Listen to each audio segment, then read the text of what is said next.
केंद्रीय वित्त मंत्री निर्मला सीतारमण ने आज लोकसभा में वित्तीय वर्ष 2022-23 के लिए केंद्रीय बजट पेश किया। आर्थिक विकास और डिजिटल अर्थव्यवस्था को बढ़ावा देने के लिए कई प्रावधान।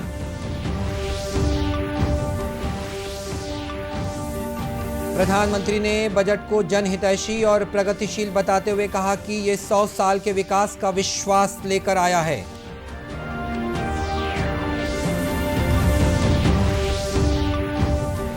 पूर्व मुख्यमंत्री डॉक्टर रमन सिंह ने बजट का किया स्वागत। राज्य में आम लोगों ने अपनी प्रतिक्रिया देते हुए बजट में किए गए प्रावधानों की सराहना की।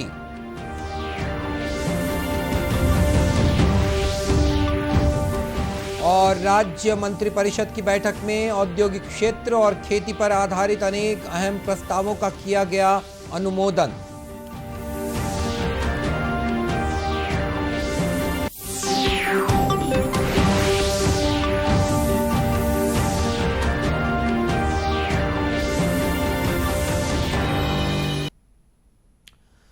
नमस्कार, आप देख रहे हैं दूरदर्शन समाचार। मैं हूं मनीष अहलुवालिया और अब समाचार विस्तार से। केंद्रीय वित्त मंत्री निर्मला सीतारमण ने आज लोकसभा में वित्तीय वर्ष 2022-23 के लिए केंद्रीय बजट पेश किया।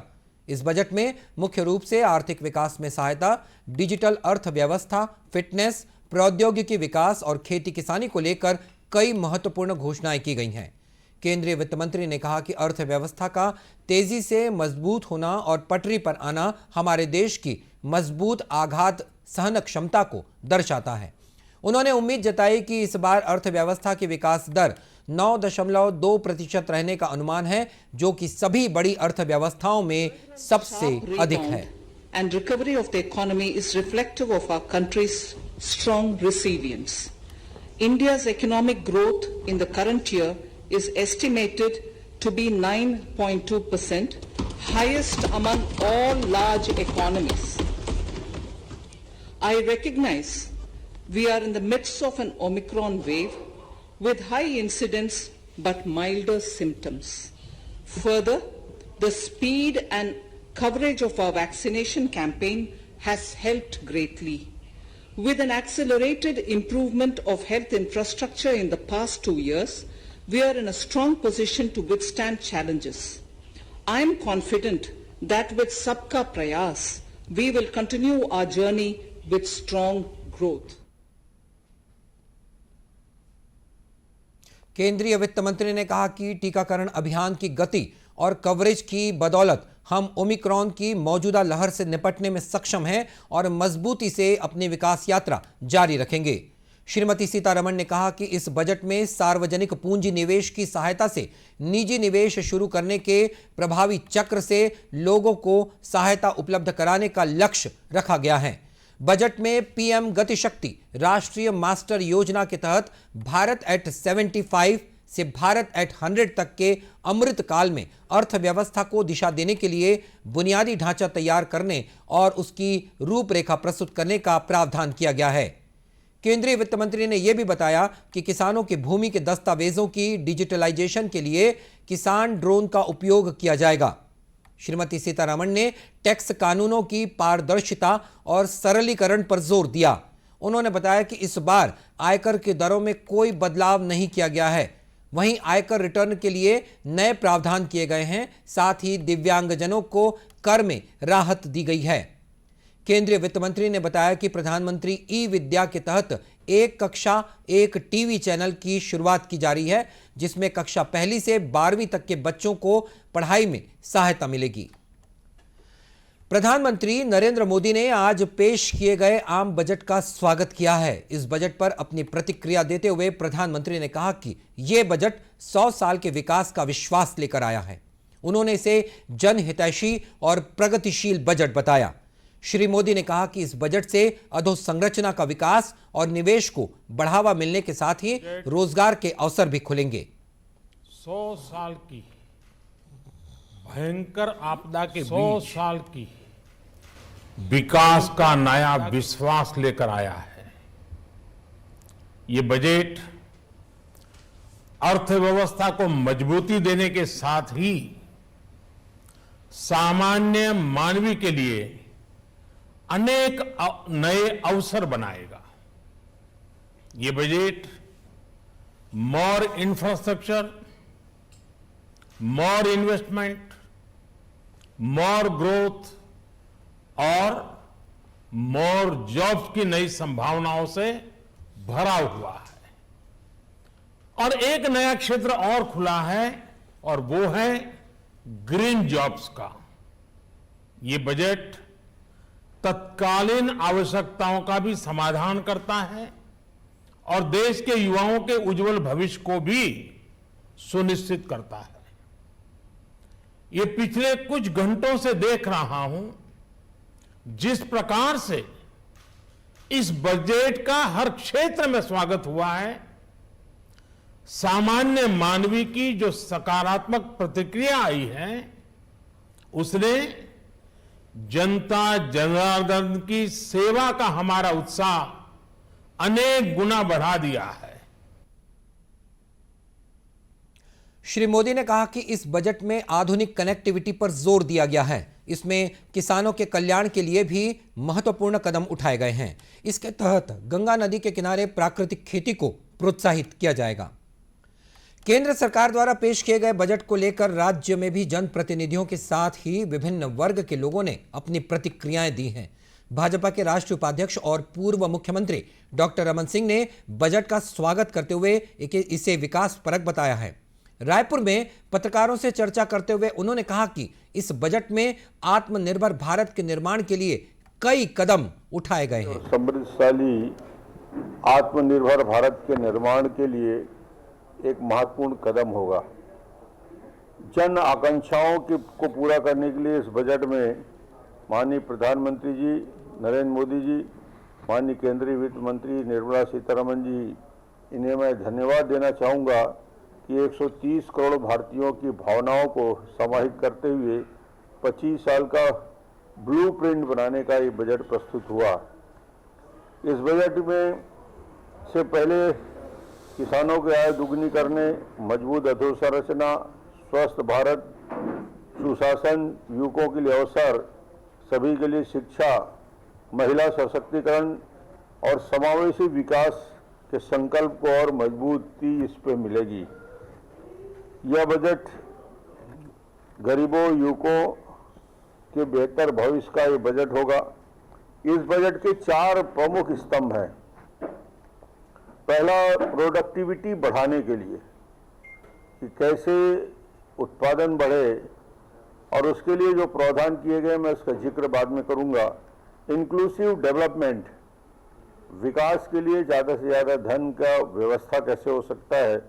गति शक्ति तीसरा और चौथा फाइनेंस, ये 4 पार्ट में इस बजट को समझा जा सकता है। और इसी तरह प्रदेश में आम लोगों ने भी इस बजट का स्वागत किया है। पहला तो यह है कि जो टैक्स प्लानिंग के तहत लोग कंपनी में या इंडिविजुअल रिटर्न्स में जानबूझ के लॉस दिखाते थे और आने वाले समय में अगर किसी कारण से कोई सर्च की कार्रवाई हुई तो उसमें उस लॉस का सेट ऑफ ले लेते थे। इस तरीके से गवर्नमेंट को जो रेवेन्यू मिलनी चाहिए थी वो नहीं मिल पाती थी और सेट ऑफ का बेनिफिट पूरा मिल जाता था।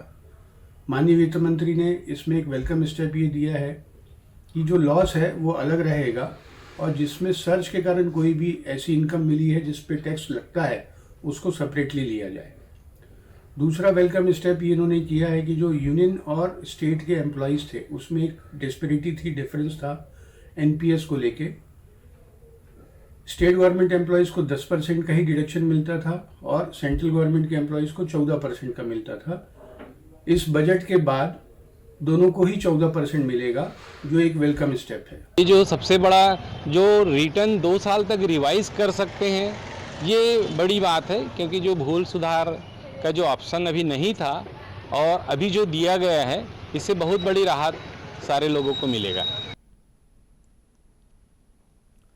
वहीं युवाओं ने इस बजट में मेक इन इंडिया अभियान के तहत 60 लाख लोगों को रोजगार देने के प्रावधान पर खुशी जताई। और समाचार का सिलसिला आगे भी जारी रखेंगे। फिलहाल लेते हैं एक छोटा सा विराम।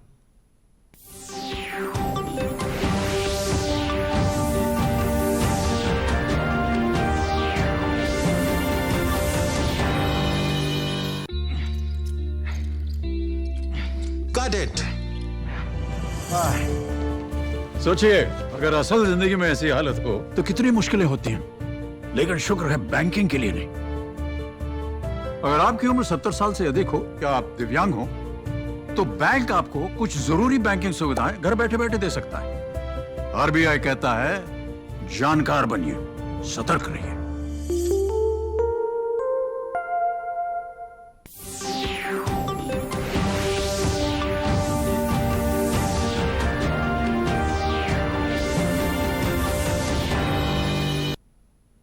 और ब्रेक के बाद एक बार फिर स्वागत है आपका दूरदर्शन समाचार में।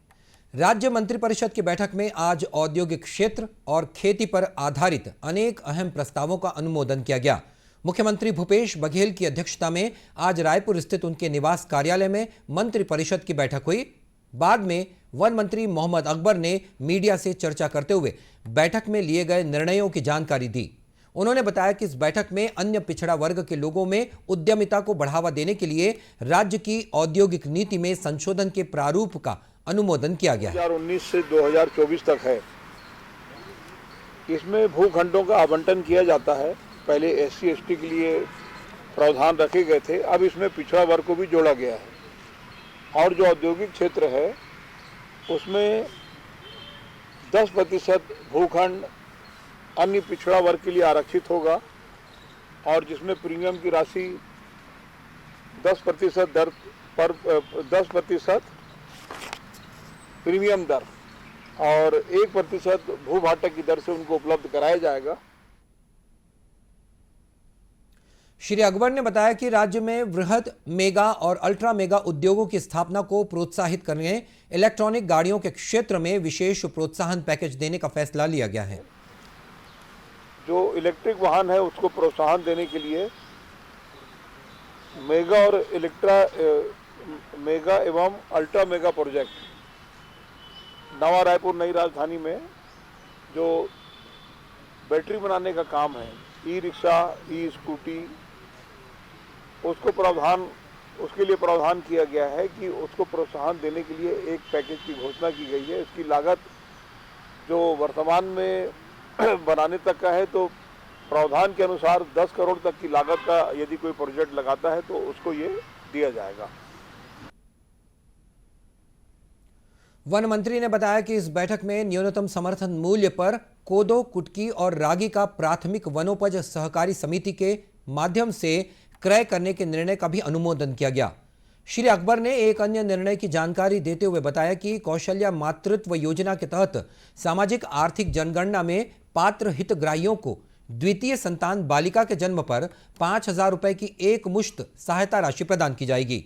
वहीं इस बैठक में राज्य में धान उपार्जन के लिए बड़ी मात्रा में जूट बैग की आवश्यकता को देखते हुए जूट बैग निर्माण प्रोजेक्ट के लिए विशेष निवेश प्रोत्साहन पैकेज देने का निर्णय भी लिया गया है। ईस्ट कोस्ट रेलवे के तहत विशाखापट्टनम रेलवे मंडल के DRM अनूप सतपथी ने जगदलपुर रेलवे स्टेशन का निरीक्षण किया। इस दौरान श्री सतपथी ने यात्रियों से चर्चा की और सुविधाओं के बारे में जानकारी दी। इस अवसर पर श्री सतपथी ने रेलवे स्टेशन में 3 यात्री प्रतीक्षालय कक्ष का फीता काटकर शुभारंभ भी किया। DRM ने पत्रकारों से चर्चा करते हुए कहा कि पर्यटकों के लिए किरंदुल से विशाखापट्टनम तक दिन में चलने वाली ट्रेन में एक विस्टाडोम कोच लगाया जाएगा, जिससे पर्यटक आकर्षित होंगे। उन्होंने बताया कि हाल ही में इसका ट्रायल किया जा चुका है। श्री सतपथी ने कहा कि ट्रेनों और रेलवे स्टेशन में स्वच्छता पर विशेष ध्यान दिया जा रहा है। उन्होंने यात्रियों को पर्यावरण और स्वच्छता के प्रति जागरूक भी किया। जनता से हमारी निवेदन, जैसे कि मैं बोला, रेलवे प्रॉपर्टी को नुकसान ना करें, रेलवे लैंड के ऊपर एनक्रोच ना करें, यहाँ गंदगी ना फैलाएं, जहाँ तक हो सके सिंगल यूज प्लास्टिक यूज ना करें और रेलवे लाइंस में ट्रेस पास ना करें। ये भी हमारे लिए बहुत बड़ा, मेरे लिए व्यक्तिगत रूप से बहुत बड़ा इशू है। जब हम इंस्पेक्शन में जाते हैं या फुटप्लेट में इंजन में रहते हैं, कोई आदमी आके कट के मर जाता है, देखने को अच्छा नहीं लगता। We want 0 death on railway tracks. Rail accident में भी कोई ना मरे, ट्रेस पासिंग के कारण भी कोई ना मरे। ठीक है, तो आप लोग हमारा ये आवाज, हमारा ये रिक्वेस्ट, ये निवेदन पब्लिक तक पहुंचा। वहीं श्री सतपथी ने बताया कि दुर्ग जगदलपुर एक्सप्रेस ट्रेन के दोबारा संचालन को लेकर विचार विमर्श भी किया जा रहा है। और इसी के साथ ये समाचार बुलेटिन समाप्त हुआ।